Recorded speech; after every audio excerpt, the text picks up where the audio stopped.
नमस्कार, अजय चतुर्वेदी।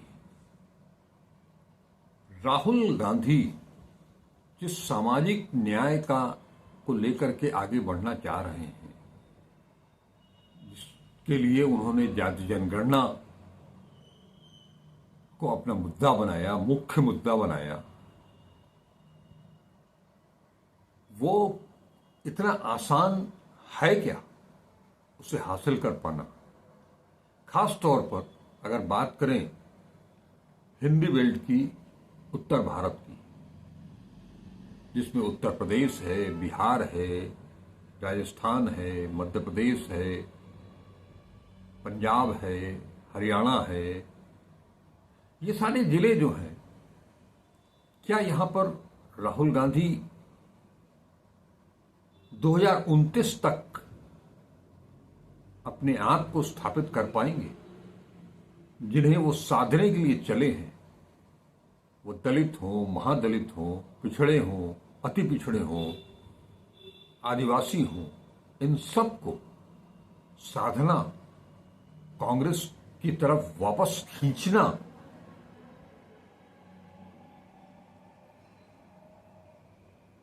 हालांकि राहुल गांधी के लिए कुछ भी असंभव नहीं है, लेकिन और जिस तैयारी के साथ, जिस तरह से वो लेकर के चल रहे हैं, जिस तरह से वो राज्यों में सामाजिक समीकरणों को साधने की कोशिश कर रहे हैं,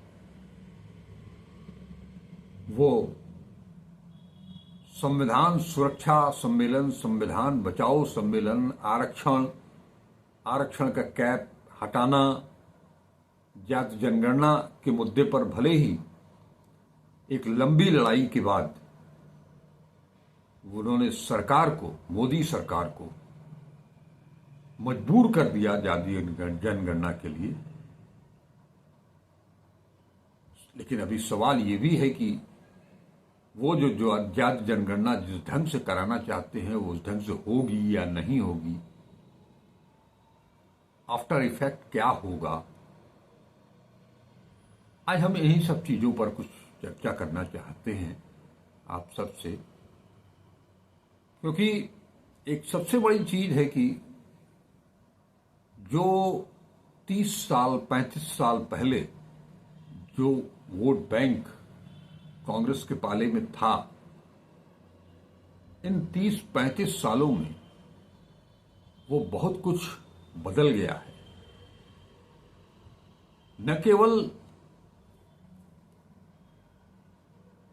राजनीतिक, जातीय राजनीति ने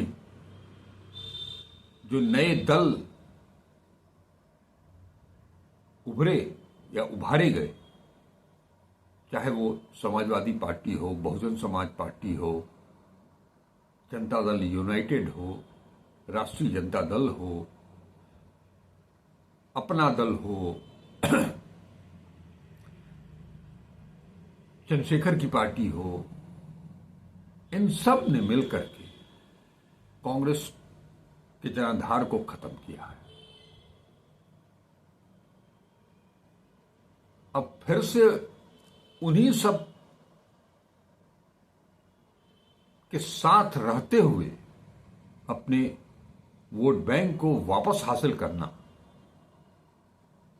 क्योंकि इंडिया गठबंधन की अगर बात करेंगे तो उसमें बाकायदे समाजवादी पार्टी भी है, राष्ट्रीय जनता दल भी है।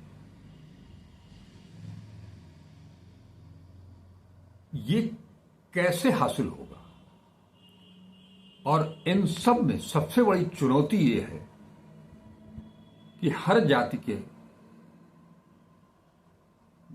जो समीकरण हैं, उनके जो नेता हैं, उन्होंने इस कदर साधा है कि कुछ न कुछ तो उनके पास आज भी फिक्स डिपॉजिट के तौर पर जमा है, और दूसरा उन दलों ने इन जातियों को लेकर के पिछले 30-35 सालों में किया क्या है, किस तरह से उनको, अपने लोगों को, अपने समाज के लोगों को मोबिलाइज किया, कैसे वो वहां तक अंदर तक कैसे पहुंच पाए, इन्हें भी समझना पड़ेगा। लेकिन आज मैं बात कर रहा हूं कि इतने सारे दलों का नाम मैंने गिनाया, इन सब से अलग और इन सब से ऊपर, सबसे जबरदस्त अगर सामाजिक न्याय और सामाजिक समीकरणों पर किसी ने हल्ला बोला है तो वो पिछले 11 सालों में आरएसएस और बीजेपी ने हल्ला बोला है। आप कहीं चले जाइए, इन बिरादरियों के बीच बैठ करके, चुपचाप बैठ करके उनको सुनिए, उनके अंदर की चाहत क्या है, वो क्या सोचते हैं, उनका माइंड मेकअप किस तरह का हो चुका है। ये एक बड़ी चुनौती राहुल गांधी के लिए, कांग्रेस के लिए है।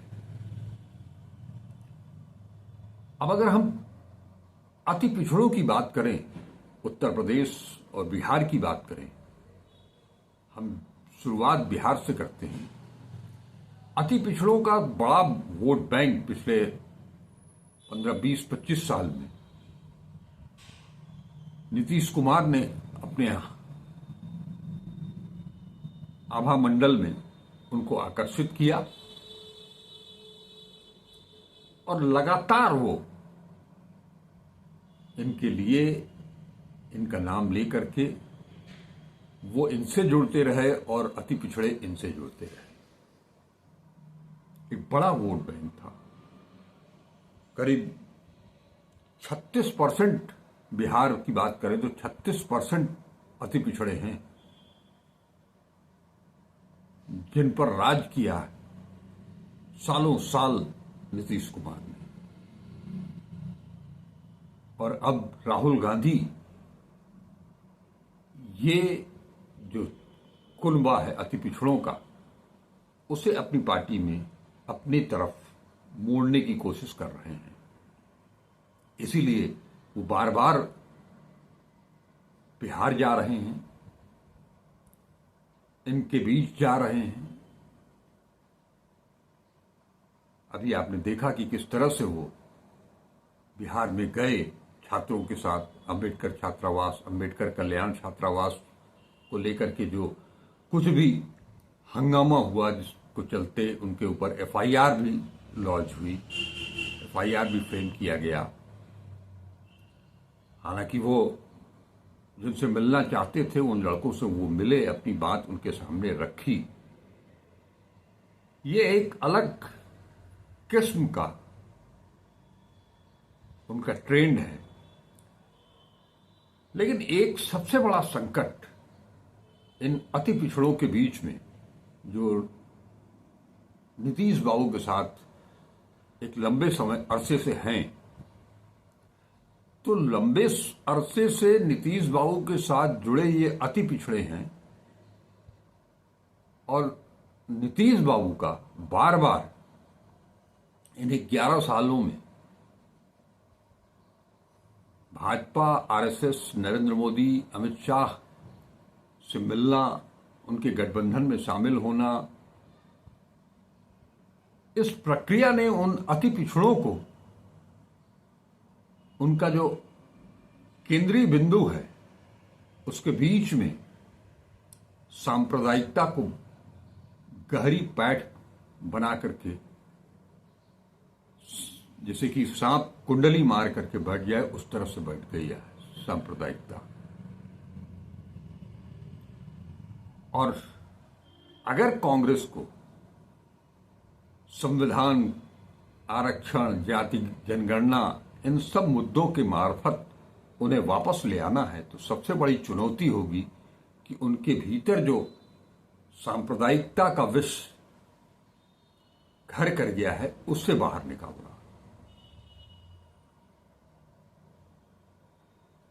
और उसके लिए एक लंबी जद्दोजहद करनी होगी।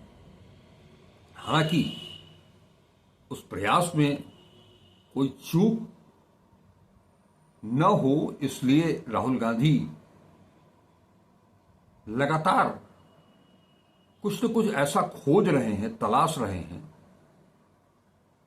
जिसके चलते वो उन अति पिछड़ों के दिल दिमाग से जो उनके अंदर सांप्रदायिकता का जहर घुल गया है, उसको दूर करने का प्रयास कर रहे हैं। इसी कड़ी में उन्होंने बिहार में उनकी जो वैचारिकी है उसको बदलने के लिए एक बहुत बड़ा नाम, जो भले ही आज के युवाओं को, आज की पीढ़ी के लोगों को के लिए उतना सुना सुना सा नाम न हो, लेकिन बिहार की राजनीति में पिछड़ों की और अति पिछड़ों की राजनीति को लेकर के जो बहुत बड़ा काम किया है निर्भीकता के साथ सालों से, वो और को नहीं, पटना यूनिवर्सिटी के अंग्रेजी के प्राध्यापक रहे शिवजतन ठाकुर। ये शिवजतन ठाकुर ही हैं जो कि अति पिछड़ों को लेकर के उन्हें अपने हक के लिए, हुकूक के लिए मुखर होना ये सिखाने की कोशिश की। वो खुद भी बहुत प्रखर वक्ता हैं और अपनों के, अपने समाज को लेकर के वो बार बार इन मुद्दों को उठाते भी रहते हैं। वो बहुत ही सरल व्यक्ति हैं, लेकिन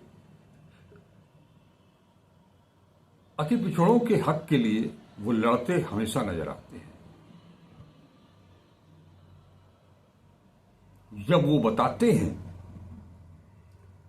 कि 11 नवंबर 1978 को का हवाला देते हैं और बताते हैं कि जब कर्पूरी ठाकुर ने बिहार में आरक्षण लागू किया पिछड़ों के लिए,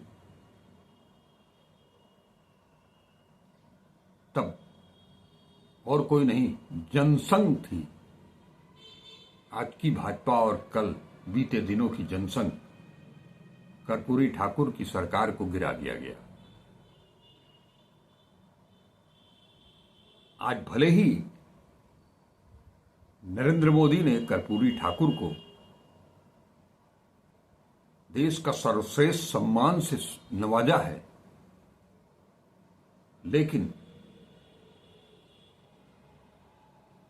उनके लिए किया क्या कि जब उन्हें आरक्षण मिला तो आप जिसने दिया उसकी सरकार को आपने गिरा दिया।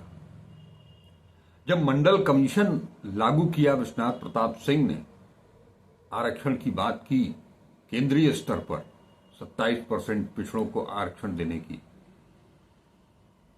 तो उस समय वो भारतीय जनता पार्टी वीपी सिंह सरकार का समर्थन कर रही थी।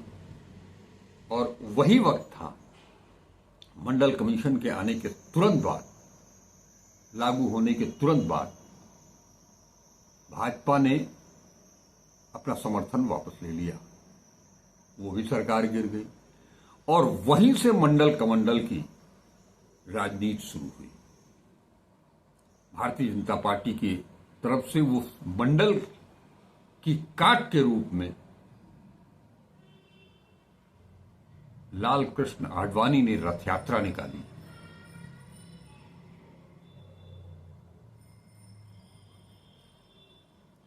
तो ये दो बड़े उदाहरण हैं बीजेपी आरएसएस जनसंघ का चेहरा साफ दिखाने के लिए।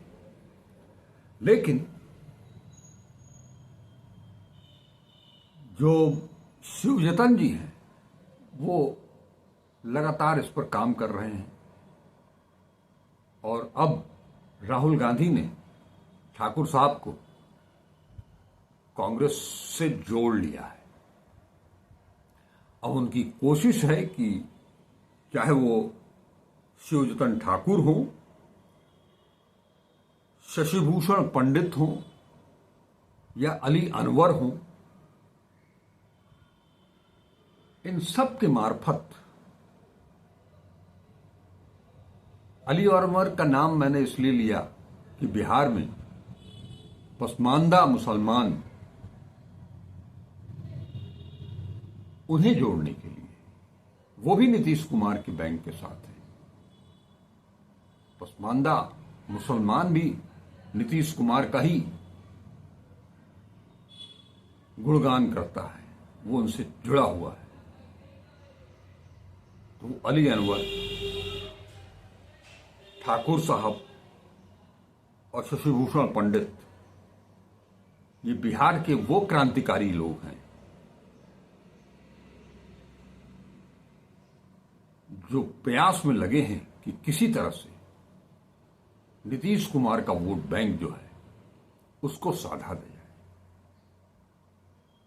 ये समझाने की कोशिश की जा रही है ठाकुर साहब के द्वारा, पंडित जी के द्वारा,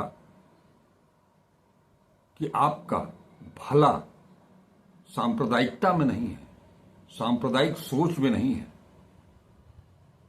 बल्कि एकीकरण में है। हम सब जुट करके ही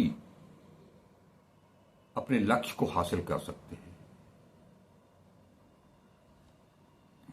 संविधान प्रदत्त जो समता समानता की बात की जा रही है, वो लड़ाई एकजुट होकर के ही लड़ी जा सकती है। लेकिन यहां एक चीज बड़ा दुविधापूर्ण है उनके लिए, न केवल बिहार बल्कि उत्तर प्रदेश में भी एक आम धारणा बनी हुई है कि जो पिछड़े तबकों में से यादव तबका है, उससे गैर यादव जितने भी हैं पिछड़े, वो आपस में यादवों के साथ उनका तालमेल बैठता नहीं है, या यूं कहें कि यादवों का उनके साथ तालमेल नहीं बैठता है। यही वजह है कि बिहार में इतना सब कोशिश करने के बावजूद कांग्रेस के साथ एक दिक्कत है कि इंडिया गठबंधन चुनाव लड़ेगी। महागठबंधन में कांग्रेस और राजद बहुत पुराने मित्र हैं, तो उनके दिमाग में कहीं न कहीं ये बैठा हुआ जरूर है कि यादव, और जिस तरह से तेजस्वी यादव और उनके लोग उनको प्रोजेक्ट कर रहे हैं मुख्यमंत्री के रूप में, तो उन्हें यह भी लगता है कि ले दे करके आएंगे तेजस्वी यादव, तो उससे हमारा क्या भला होगा, इसकी भी काट निकालनी होगी। शायद यही वजह है कि कांग्रेस गठबंधन में तो है, गठबंधन से बाहर नहीं जा रही है, लेकिन वो अपना एक स्वतंत्र अस्तित्व फिर से कायम करना चाहती है। समानता का जो मुद्दा जनता के बीच में है, वो गठबंधन में भी है कि आरजेडी और कांग्रेस समान है, समान स्तर पर बातचीत होगी। और वो बातचीत समान स्तर पर इसलिए होगी कि पिछले करीब 30-35 साल से हम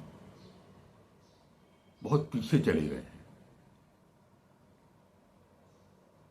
यही वजह है कि कांग्रेस बिहार में अपनी पूरी ताकत लगाए हुए है कि किसी तरह से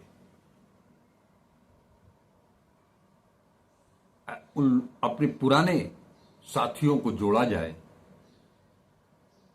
उस वोट बैंक को फिर से वापस हासिल किया जाए।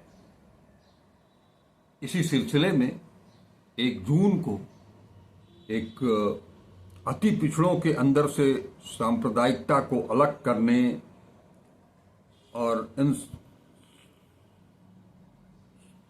लालू और तेजस्वी की सामाजिक न्याय की दृष्टि जो है उससे पार पाने, नीतीश कुमार की जो वैचारिकी और उनका जो वोट बैंक है उसको तोड़ने, उसमें सेंधमारी करने की कोशिश करने के लिहाज से ही एक बड़ा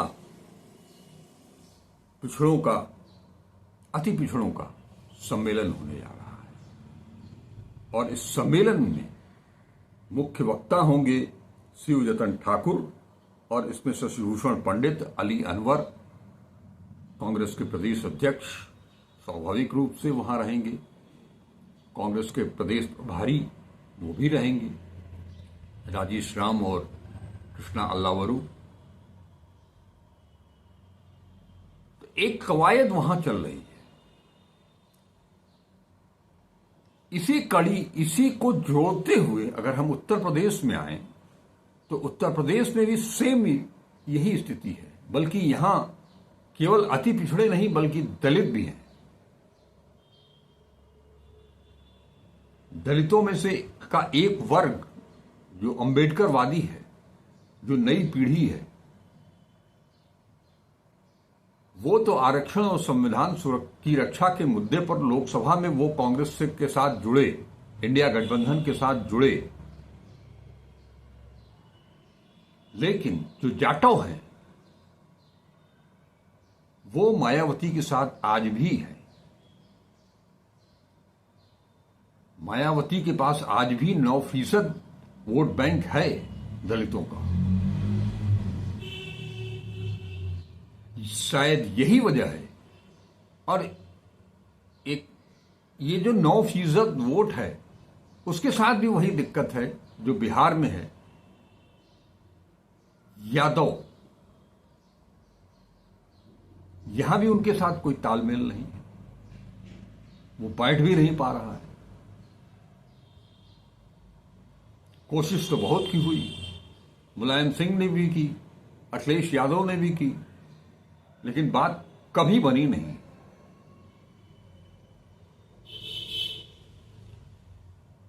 और अति पिछड़ों में से यादव को माइनस करके अगर पिछड़ों की बात करें तो उत्तर प्रदेश में भी तमाम जातियां हैं, जिसमें सबसे प्रमुख रूप से पटेल हैं, राजभर हैं, और छोटी छोटी जो जातियां हैं जिनको कि अपने साथ मिला करके ओम प्रकाश राजभर चलते हैं, निषाद हैं, ये भी अपने आप को यादवों से कुछ सामंजस्य बिठाने की स्थिति में नहीं रखते हैं। उत्तर प्रदेश का मुसलमान 2024 के लोकसभा चुनाव के बाद से जरूर, या उसके पहले से, लोकसभा चुनाव की जो तैयारियां चल रही थी, एक तरह से अगर कहें कि राहुल गांधी की भारत जोड़ो यात्रा और भारत जोड़ो न्याय यात्रा के दौरान जो उनका नया रूप दिखाई दिया, जहां संविधान की रक्षा, आरक्षण, जाति जनगणना, इन मुद्दों के साथ जब वो निकले, अल्पसंख्यकों की बात, तो उन्हें तो एक चीज साफ साफ लग रही है कि केंद्रीय स्तर पर भाजपा, आरएसएस, नरेंद्र मोदी, अमित शाह का जवाब अगर कोई दे सकता है तो वो कांग्रेस दे सकती है, राहुल गांधी दे सकते हैं। तो वो तो इधर आते हुए दिखाई दे रहे हैं, लेकिन जो पिछड़े और अति पिछड़े हैं उनके साथ उत्तर प्रदेश में भी दिक्कत है। अब की बार विधानसभा का चुनाव लड़ना है इंडिया गठबंधन, अखिलेश भी कह रहे हैं कि इंडिया गठबंधन चुनाव लड़ेगी। लेकिन अखिलेश यादव को एक मुगालता भी है कि प्रदेश के सारे मुसलमानों का वोट तो समाजवादी पार्टी के साथ है। वो ये भी कहते हैं कि लोकसभा चुनाव में जो वोट, जो सीटें कांग्रेस को मिली 1 से 6 पर पहुंचे, तो वो हमारी वजह से पहुंचे।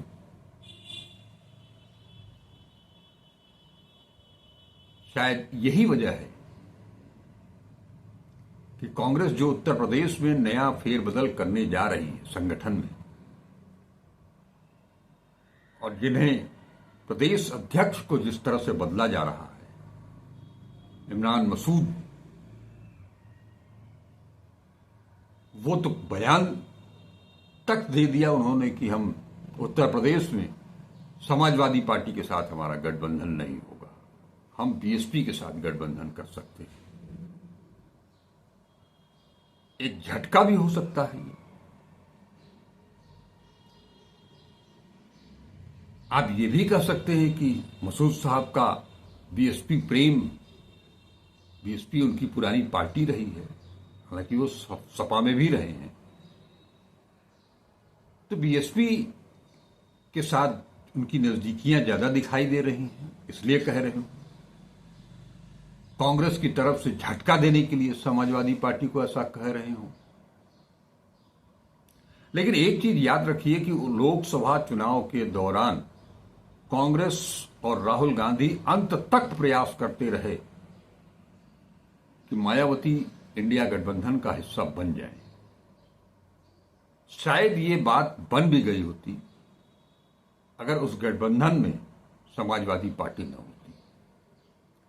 अब एक नई चुनौती है राहुल गांधी के सामने कि बीएसपी और एसपी दोनों को इंडिया गठबंधन में लेकर के वो साथ कैसे चलेंगे, दोनों को गठबंधन में शामिल कर पाएंगे क्या?